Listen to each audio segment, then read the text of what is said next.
first, hello, Mr. Yao. Yes, hello. How are you? Fine. Fine. So my first questions would be on your category 3 movies of your early filmography. So you have directed some of the most famous category 3 movies made in Hong Kong, like Ebola Syndrome or Untold Story. Now we don't really see these kind of movies anymore in the industry. Could you tell us your feelings first about these experiences and why you made them, and if you think nowadays it will be possible to come up with movies like that? First of all, that kind of so-called category 3 movie, of course I'm not aimed at making a category 3 movie, but for the story you mentioned, like the Untold Story, I think it's necessary to make it like what we see now, because the real case is based on our research and my imagination. The case may be more than what you have seen on the screen. Yes, and for Ebola Syndrome, sometimes I don't know whether it's it's good to say it or bad to say it. Some people said that I have made movies that with over-the-top violence and something like that. I think as a filmmaker, I feel pleasure to make this kind of movie. You know, when we are making movies, sometimes we really want to look for something new.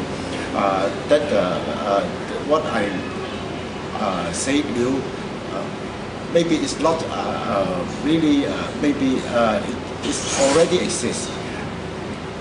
But how you put it on the screen and the impact that we are going to give the audience is also kind of experiment or something like that. Of course, some people may say that Untold Story or Ebola Syndrome is they like these two movies, but as far as I know, many people they really hate these movies. But I have no regret in making these movies. And don't you think that the excess, you know, in emotions in those kinds of movies is one of the best solutions to create strong emotions in the audience? I don't know whether it's the best way or not. Maybe it's the worst way. But during the time that I was making these two movies, I think it is the best way at that moment, yes. And also, I think we should allow different forms or different content or different style of movies. You know, now in some countries, or for example in Hong Kong, we are facing some problems in the creative or aspects, something like that. You know, because something is not now, something allowed. Yes, even if like America, the emphasis was freedom. You know, there's no freedom actually. They just disguising something. Yes. So when we as civilized person and people emphasize on freedom, but they always judge why you do that. Is it too much, too excess? Then I think it's already kind of controlled. Of course, at the bottom line is that we should not against the law. As soon as we are not, for example, when you see a man die in a movie, there's no man die in reality. If you see a man, except documentary, as far as what the means or every method that we are going to make a film, as long as it's not against the law, we do not hurt others, then I think it's fine. And to be on the same subject, Untold Story was famous, was based on a true story at the beginning. But was it the same for the movie Taxi Hunter? Taxi Hunter actually is not based on real life story, but so for some elements in the movie, it was real at that time. like the attitude of the taxi driver.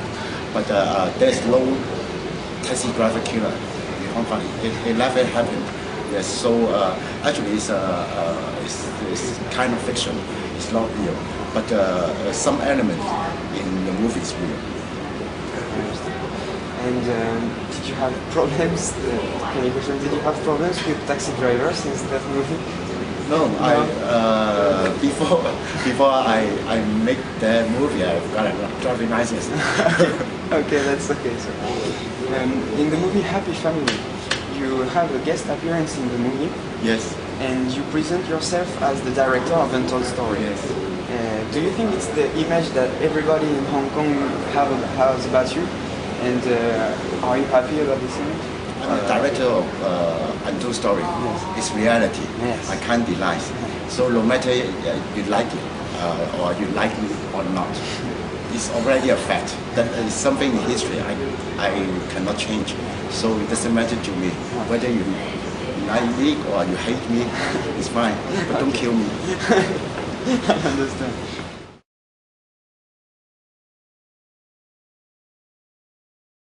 Well, let's talk about your series of movies, Troublesome Night. First, how did you decide to turn it into several movies and not only one? You mean the first? Yes. The first one. The first one. Actually, I initiated that idea, but at that time I only made half of it. I made 2 stories. There are 4 stories in the first one, and I directed 2 of them, and I also in charge of those transition parts. The first story to the second story, some transition. Actually, just a few shots. Yes, and I make a transition, and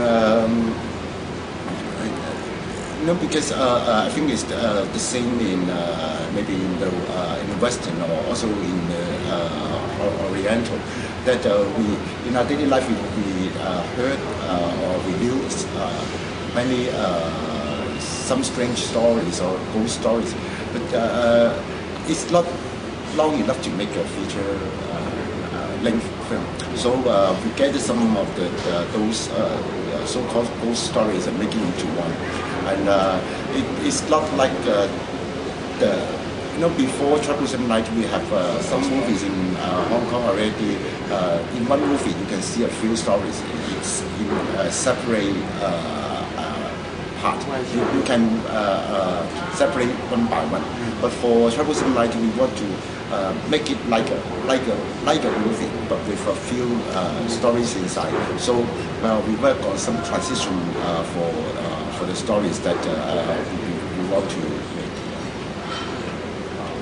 And before those movies, they were mainly ghost and vampires horror movies, but in Hong Kong. And why did you decide to try this new approach? This was not like the Sammo Hung wave of ghost and vampires movie. That was a total another thing. The Troublesome Night series. Why did you think about this new approach? Actually, every time I encounter a new project, I don't know how much I have thought of. Every time I try to think something new. Of course, that cannot be too much. Otherwise, because we are making commercial movies, we cannot keep a long distance from the audience.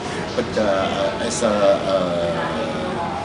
director or filmmaker, we always want to make something new. Yes. So looking for a new approach, actually we think of this new approach every time, but we don't know how much we can do when the product is finished. And while working on the first movie, did you think it would give birth to such long series? Because there are for the first one it's only one. But when we were making the second one, we sensed that we may have the third one. Yes. And then actually after the 5th one, I wanted to stop. But at that time, Lam Yin, for some reasons, he still want to make another one. So you can see that the sixth one is quite different from the previous 5. Somehow after finishing the sixth one, I really have to stop. And but Lamy still make. I think it's already 19 or something. Yes, less than 20 years. Yes. Recently, Japanese and American horror movies have had a big influence on big horror movies in Hong Kong. Like the importance of a twist in the end of the movies to surprise the audience, or visual styles of the ghost and things like that. What do you think of this new trend of horror and ghost stories and ghost movies? But I don't think it's a new trend. Actually, it's you can say it's an old trend, or it's a trend that always exists. Because every time when I traveled, now we can see the HBO now in Hong Kong. But some years ago when I traveled, I always like to see the HBO. That kind of movies already appeared in HBO for many years, until Scream that got theatrical, good box office theatrically. Then there's some so-called film, not TV movies, maybe like that. So I don't think it's new. It's not new. It's already new.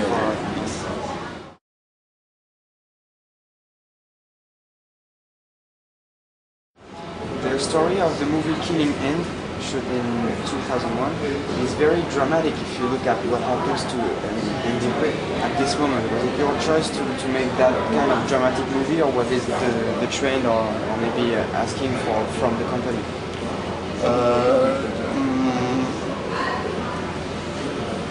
Actually, it's quite a long story, but precisely, yes, because Nightmares in Precinct 7 is matter from the positive comment, and also the box office is good, and the boss got his profit, and then they wanted to make another movie, and they wanted another movie as soon as possible. And at that time, actually, Killing End is originated from a very old Chinese story. It's supposed to be the first. It's the first. That's my description. It's a Chinese god. Some people play him, and he's a character in a very famous old Chinese fiction. It's called. I say in Cantonese, maybe you can find it.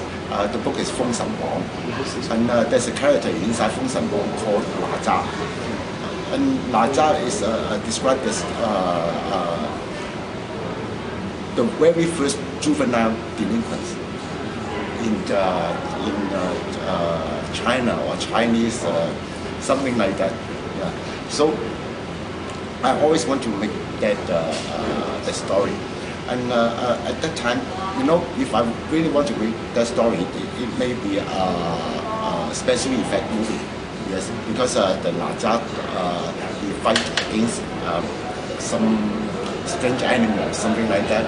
He can fly in the sky, something like that. He's very naughty, and his father could not control him, something like that. So I want to make a modern style. My original idea is I try to have a boy like 13, 14, or maximum 15, and then a girl 12 or 13. And that boy is very naughty, got a very wealthy family behind, and he killed somebody. But the content, since those teenagers, there's not very, it's risky to make it. It's for sure, it's cat-free, but maybe it's more than cat-free, according to censorship. Yes, and the movie, with the cast of 14 and 12 is newcomer. So that means there's no cast in the movie. And if it's a cat-free movie, it's very difficult for the company to distribute. And then I modify the story and make it into like what you see more or less like Killing End. But actually I knew it in advance. But I the mentality of people like Andy Hui, 30 or 30 something, and a youngster of 15 is different. Yeah. So that's not the same. That's just one of the reasons. The reason to make that movies not too good or even a failure. I knew it in advance, but at that time, sometimes it's fun that since Nightmares in Platoon 7 is not really a big success anyways, somehow good results, then the investor and the boss, they will not control too much on the next project. So try to have very sad, very bad ending that I think is against all the rules in Hong Kong at that time at least. And also I think it's interesting that a movie with the ending like had killing end. I think it's only happened in Hong Kong. Yes. Yes, maybe not only in Hong Kong. You seldom find movies with this kind of ending. No, not so much. No, that's right. Yes, that's really... But what I did, I'm quite satisfied with. I don't know what you call her, Loretta or Rachel Lee. Loretta, because some people call her Rachel Lee. Yes, I like her character with bad memories, some disease. Yes, just I like her character. You are appearing in the movie The Wall from Marco Marc, another movie I think from the studio Very Creative Film Workshop. What was the purpose of the studio at the time? To give some artistic freedom to a team of independent directors who share like the same opinions on movies, or not at all? Sometimes this kind, some people ask me or maybe Marco Mac why we like, we welcome those so-called low budget production, because for low budget movies we have more freedom. Big budget, everything is calculated in the distribution. You have to use this artist and this artist, this kind of story, this kind of ending, this kind of visual. Yes, yes. That's good. And you're writing much more of your scripts since you began to work in this studio, the scripts of the movies. Is it important, for you now to be more in control of your story? Actually, whether I can control the story, it depends. Some producers very strong. Yes, you have to bargain and negotiate. But some producers, they only control the budget, and for the story, they allow me to do everything. Actually, I'm involved in the script from the very beginning of my career. But I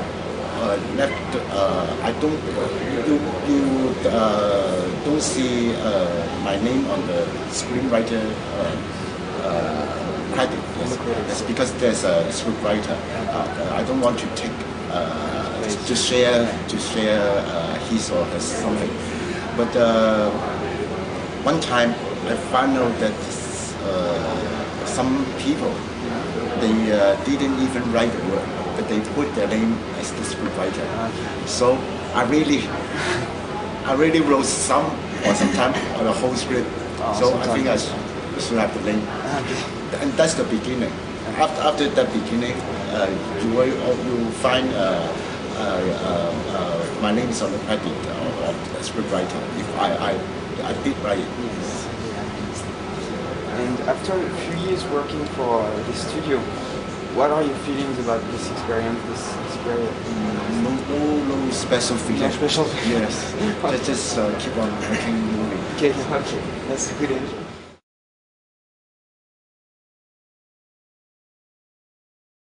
And let's talk about the movie 9413. Yes. Francis Ng. Yes, Francis Ng. What do you think about Francis Ng as a director?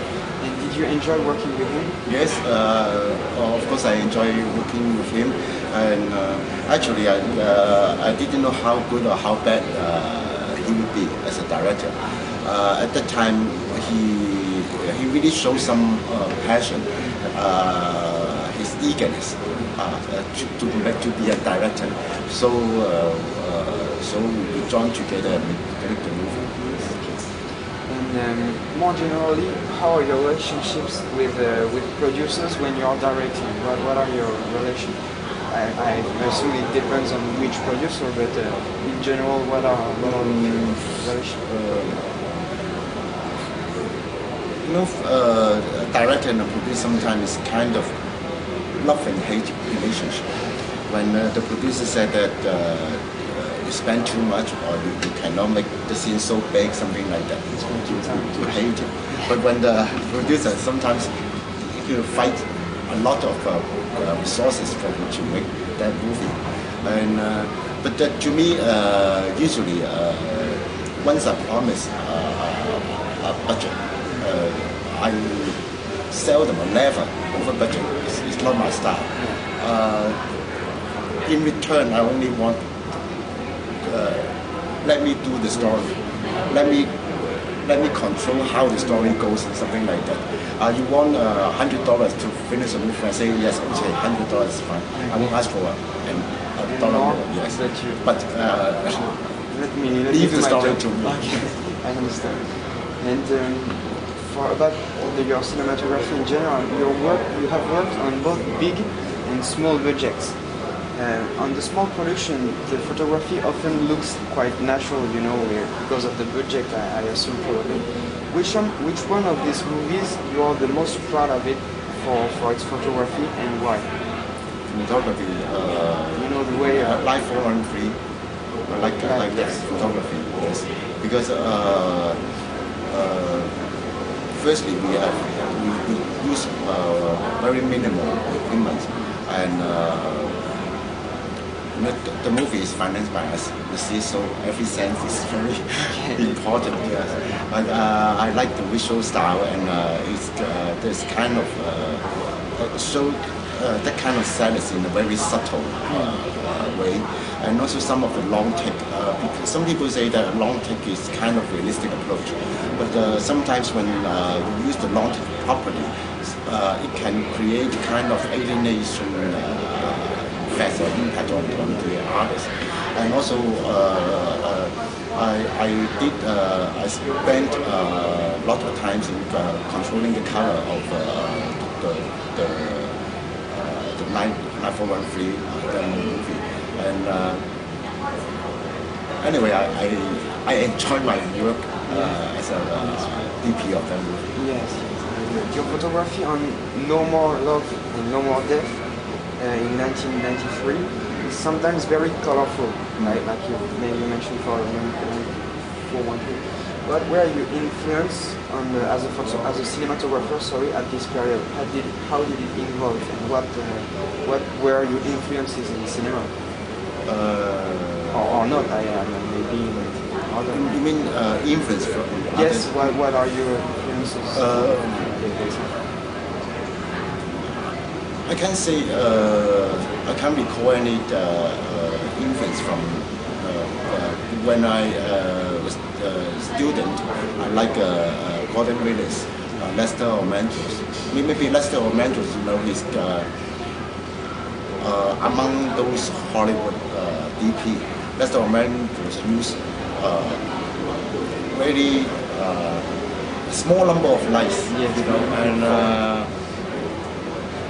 and for without you, my intention is to make the movie with the look like those painting of the Romanticism age, like Van Gogh, that kind. That's my intention. But I don't think it's a success if that's my intention. Just part of it. Yeah. Yes, and so let's talk about one of your movies, from the Queen to the Chief Executive, you know, in like 2001. This movie is your most political movie. Why did you want to tell this true politics story instead of an identical, you know, like the same but a fiction, you know, turned into fiction? You talked about the real story. What was your the original idea of making from the Queen to the Chief Executive is not from a political standpoint, but for that story, politics is something that we cannot avoid when we are telling the story, because the story happened before and after the handover. It's a transition there. And the first interest of that story to me is about some minority people. They are neglected by the majority, and maybe it's you can simply call it just kind of sympathy at the very beginning. But when you think on the inside of the story, then there's still more elements in the story, and also it's kind of it's kind of irony. I don't know if irony is a right word or not. It's very funny that in the so-called civilized world, and we try our best to care the youngster. Actually, we are hurting them. Yes. Yeah, that's right. And is it true that the prisoners who have inspired this story are still in jail today? Let me see. I have to think, because one is released. Actually, not released. Got a definite sentence. Okay. So by that time it's 17. Now maybe 16. And after the handover and a few years of life of mainland China, do you think you could still produce this kind of movie? I think actually we can. But on the other hand, we cannot. After the handover, especially during these few years, and more especially is during these 2 years, you heard about the CEPA? It's kind of trading relationship between Hong Kong and mainland China. Hong Kong movies can be imported to mainland China, and we can make some co-production. But when we are doing that kind of production, we have to pass the censorship of mainland China. So now it's a kind of financial consideration more than ideology kind of censorship. Actually, now we are facing problems the self-censor of the investor. Yes, maybe on the we can see in another way is that the government or the authority, they use some economic methods to control. Yes, you know what I mean? Yes, of course.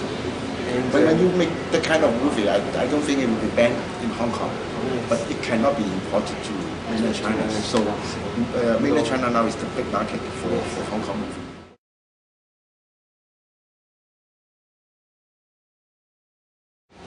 Let's talk about your work relationship with Mr. Tsui Hark. Time and Tide, the movie Time and Tide, was your first collaboration with Mr. Tsui Hark. Why did you decide to work with him? How did it happen? And how was his first experience? Actually, we have a few chances in the past to work together. Somehow, I was not available for that project. Never become reality. Yes, but when he's making Time and Tide, at that time I was available. Yes, and then we started. And how was as you told me, you knew him before, but how was this first collaboration? Did it work? Actually, we have some we worked together once before. It's a very small film. It's an animation of it's a propaganda kind of for the Democratic Party. Now it's called I don't know the English name. Martin Lee. You know. Anyway, their parties changed the name. Yes, now. And the movie Legend of Zoo, the remake of Zoo, the original, is a very sorry, is a very unique movie visually. Could you tell us about your work on this photography of this movie? In which aspect? Well, actually, we didn't see. First, there's a lot of special effects and things like that, and I assume in the cinema, in the photography, it has a lot of consequences. But you know, the visual style of the movie was like total original in Hong Kong at that time. No, none of the movie we've seen before had this kind of picture. You know, well, what do you think of your work on that kind of visual effect?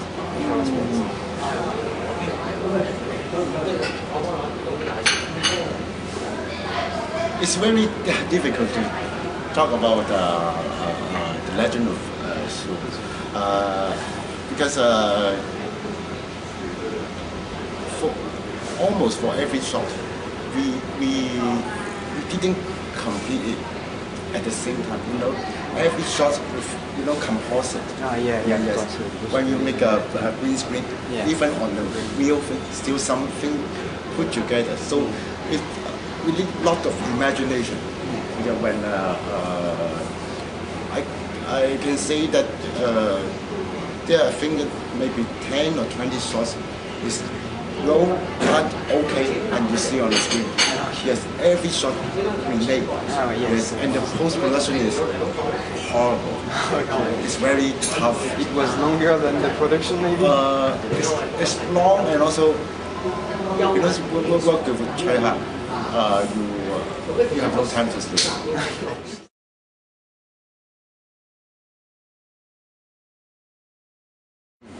The movie soundtracks were not that important before in the early Hong Kong cinema industry.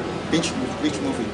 Not one of particularly, but you know, before the 80s and the 90s, music was not that important in movies, you know. And you have often worked with the same composer, Brother Home. And you have participated to the music of one of your movies, the Reunion, and even directed a live music video. Yes. How do you consider this part of the movie, you know, the soundtrack part? And could you tell us more about your collaboration with Brother Home? The soundtrack part is very important. I think many directors also think like that. And I like to work with Brother Home because you know, some very good creative person, they can be very stubborn. But Brother Home, I think he's very creative. He's not stubborn. He always willing to change or try other form or other way to see which one is better. And it's very nice, and he's creative, and so we can work on a film happily. And you have worked as a producer, as a cinematographer, as a director, as a scriptwriter. What part do you prefer?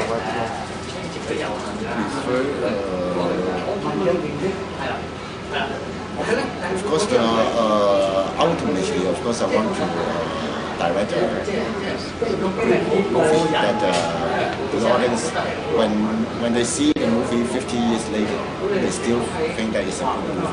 Yes, but to me, sometimes I like to be a DP because the inside pleasure is not so much. To me, it can be kind of a rest. Yes, so I still work in the film industry. I think, of course, the best way is to direct a movie and then the movie as a cinematographer. And I enjoy writing script too, but I avoid to write script for others. You know, because I'm willing to change the script or to amend. It's very difficult for me to think. When I think a way I call A, it's difficult for me to think another way B at a very short time. So as a director, I want the script writer, when I bend the way A, he can have a way B very fast. So that's why I'm not qualified to be a script writer for others. and most of your movies feature very human characters, very deep characters, deep emotions, with lags and skills, sometimes facing like everyday problems. That's not the like superhero living big story. Do you want, as an artist, to capture the soul of common people and who are trying to fight to survive? You know, common people. Yes. It's of course one of the very main or important reasons. But on the other hand, I think there's too many heroes already on screen. Too many good guys and too many bad guys. I like to have a guy you don't know he's good or bad. Yeah. Yes. So turn to your very early question. It's kind of new approach. So of course sometimes I think it's new, maybe you think it's old. It doesn't matter. I try to do something that at least to me I didn't do it before, or I didn't see that kind of movie always. Let's imagine that each movie director has to choose one, like only one of this movie. Which of your movies would you like to see besides your name, in history? When we remember you and your work up to this moment. Up to this moment, of course. Only one. You mean my past work? Yes. Only one is very difficult. I understand, but if you have to name one, you really don't have an idea. Ebola syndrome. Ebola syndrome. And why Ebola syndrome? Ebola syndrome is a movie that is very close to my original idea. Sometimes how we define a good director. Sometimes a director make a good movie, but that good movie may not be his intention. According to me, I think a good director, he can carry out his original idea on screen as close as possible to the original idea. That's a good director. And Ebola syndrome is very close to my original idea or the concept. Yes, the look of the world that I create in the movie is very close to the world that I imagined before the movie shot.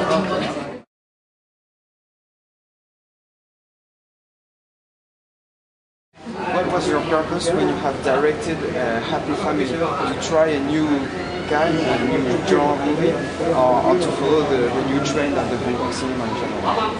After the movie Happy Family. Happy Family. Yes, was it a personal choice to try a new kind of movies? Yes. That was it? Yes, because actually I made a comedy before, like Don't Fool Me. After so many years, some producers think that comedy is not my. I cannot make comedy as simple as that. And also at that time, the producers and investors they thought that comedy is the safest song in the market. There's so two reasons. And in the recent last few years in Hong Kong, there were a lot of comedies and success stories. You have participated to this trend, like with the movies like Give Them a Chance or Happy Go Lucky, Sharkbusters, movies like that. Who are optimistic. And do you think this kind of movie is important during a tough moment of the economical? I think it's important. Yes, it's important to give people more joy. Since I am living in Hong Kong, maybe I was also affected by that atmosphere. Yes. For give them chances, of course, some hope in the movie. But for Sharkbusters, I don't think there's any hope. It's also kind of. Actually, it's chaos. It's kind of at the end. Yes. So it's like a relief. more than is hope. You can see the light, not like that for Sharpbuster. And Sharpbuster actually in the story is a lot of a small piece are put in the movie. They are from the real life news, very like hitting the police, like the suicides of the policemen, like those ridiculous comments, really come from the officials of the police department, you know. And, sometimes you see it's absurd. The dialogue. It's come from real life. Okay. Come from the department head of the police department. Okay, I understand. And after a few comedies and one drama comedy, you are back to more dramatic movies with Astonishing and Dating Death. Do you think it's time to produce dramas again in Hong Kong cinema? Or would you have done it anyway? Actually, to me, I just want to do things different. For example, I have a comedy, and I want to make a thriller, and then some suspense movie or something. So I try my best to. I don't want to continuously. Like when I was doing Troublesome Night, I was doing almost the same thing continuously. It's very boring for me. So if I can control, I try to make it alternatively, or make something different. Actually, I hate that. But for the distribution, it's not on the same order. It's not the same order. Yes. So and for distribution, it's not my control. So actually, for Astonishing is I make Astonishing. Actually, after herbal tea. You see, yes, that explains a lot of things. What do you think about the recent trend for cop triad movies, like for example Infernal Affairs or Call of the Truth, One Night in Bangkok more recently? Do you think this trend is more creative than the romantic comedy one? I think so. But it's more and more difficult to make Infernal Affairs or One Night in Bangkok. You know, it's also the same reason, the relationship between mainland China. You know, One Night in Bangkok, try very hard to pass the censorship. Yes, that kind of movie. Yes, when the investor they foresee that they lose the mainland market, the mainland China market. That project most probably will not be. So that's more and more difficult for directors to try and make certain stories, because producers are. You're saying that producers are a little bit more afraid of they won't be able to spend it on the Chinese market. So maybe sometimes they don't even want to produce it. That's why you see mostly that love story, comedy love stories. In the market, because that kind of movies can pass the censorship of China.